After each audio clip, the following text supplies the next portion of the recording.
BNP প্রত্যেকটি বিষয়ে পতিত পালিয়ে যাওয়া ফ্যাসিবাদের রাস্তা ধরে হাঁটা শুরু করেছে। আমরা একসাথে মজলুম ছিলাম। বিনয়ের সাথে বলতে চাই, হাজার চেষ্টা করেন ওই আওয়ামী লীগ হতে পারবেন না, দুর্বল আওয়ামী লীগ হতে পারবেন। সেই আওয়ামী লীগ যারা জাতিকে নিয়ে, বিরোধী দলকে নিয়ে ব্যঙ্গ বিদ্রুপ করত, আজকে তারা কোথায়? আপনারা একই কাজ শুরু করেছে।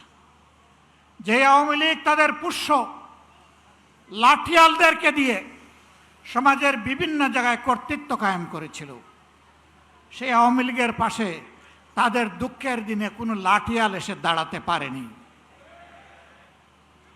আফসোসের বিষয়, রাষ্ট্রের মৌলিক যে সমস্ত জায়গায় পরিবর্তন দরকার, সুশাসন কায়েমের জন্য, সত্যিকারের স্বাধীনতার স্বাদ জনগণকে দেওয়ার জন্য, প্রত্যেকটি বিষয়ে বিএনপি বিরোধিতা করে চলছে।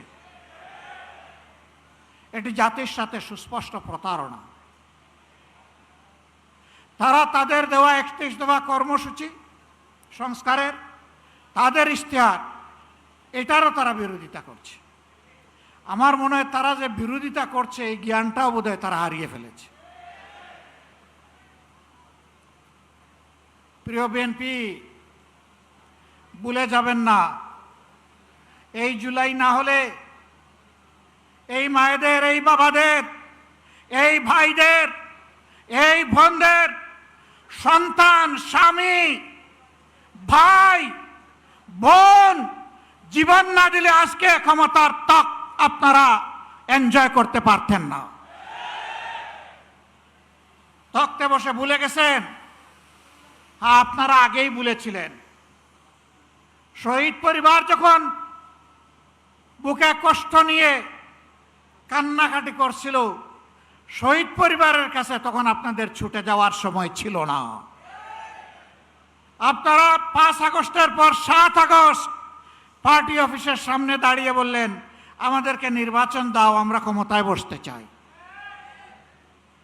শহীদ পরিবারের দুঃখ আপনাদের অন্তরকে স্পর্শ করে নাই। আহত পঙ্গুদের নিয়ে আপনাদের কোনো কর্মসূচি ভাবনা জাতি দেখে নাই। আপনারা এই বিপ্লবের বেনিফিশিয়ারি, যারা বিদেশে ছিলেন স্বদেশে আসার সুযোগ পেয়েছেন। এই বিপ্লব না হলে আপনারা বোধহয় কল্পনাও করতেন না দেশে ফিরে আসার।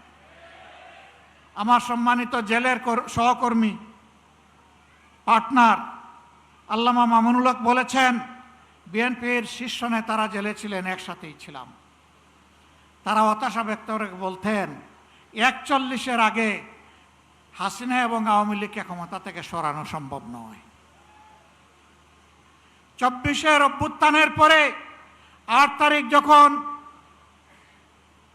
বঙ্গভবনে শপথ নিলেন উপদেষ্টারা, বিএনপির বাংলাদেশে উপস্থিত সর্বোচ্চ পর্যায়ের একজন নেতা আর আমি পাশাপাশি ছিলাম।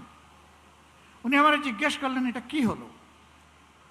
আমি কিছু না বলে আসমানের দিকে আমার এই আঙ্গুলটা উঠালাম। তিনি বললেন, আসলেই এটা খোদাই দান, এটাই মিরাকল। সেই খোদাই দান ভুলে গেলেন। এখন কেউ কেউ দাবি করে অমুক আন্দোলনের মাস্টার মাইন্ড, অমুকের নেতৃত্বে এই আন্দোলন সফল হয়েছে। এগুলা সব ভুয়া। আমরা কারণ ন্যায্য অবদানকে কখনো আমরা অস্বীকার করি না। আন্দোলন আমরা সবাই করেছি, কিন্তু আমরা তীরে ভিড়তে পারি নাই। আমাদের তরি সমুদ্রে ভাসমান ছিল। জুলাই আন্দোলনের নায়করা এই তরি নিয়ে ঘাটে ভিড়েছে, জাতিকে মুক্তির পথ দেখিয়েছে। তাদেরকে সম্মান করতে, ভালোবাসতে শিখুন। তাদের নিয়ে তুচ্ছ তাচ্ছিল্য করবেন না।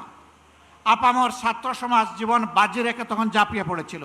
শ্রমিকরা পাশে দাঁড়িয়েছিল, মারা রাস্তায় নেমে এসেছিল, স্ত্রী তার স্বামীকে পানি এগিয়ে দিয়েছিল, সন্তান কুলে নিয়ে মা রাস্তায় নেমে এসেছিলেন।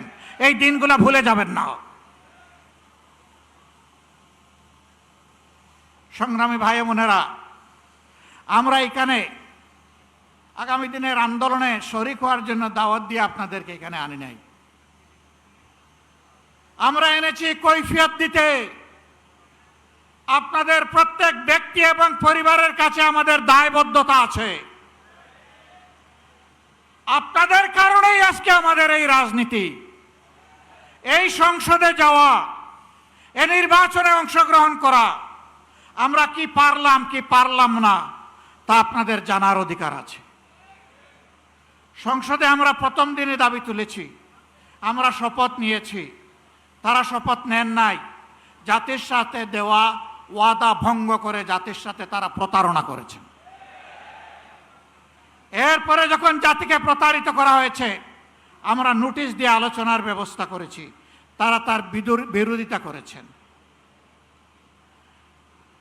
যে আইনগুলো সংশোধন না হলে, যে অধ্যাদেশ বাস্তবায়ন না হলে ফ্যাসিবাদী শাসনের পরিবর্তন হবে না, সেই সবগুলা আগের মতো, আগে স্বৈরাচারী সরকারের মতো রাখার পক্ষে তারা অবস্থান নিয়েছে।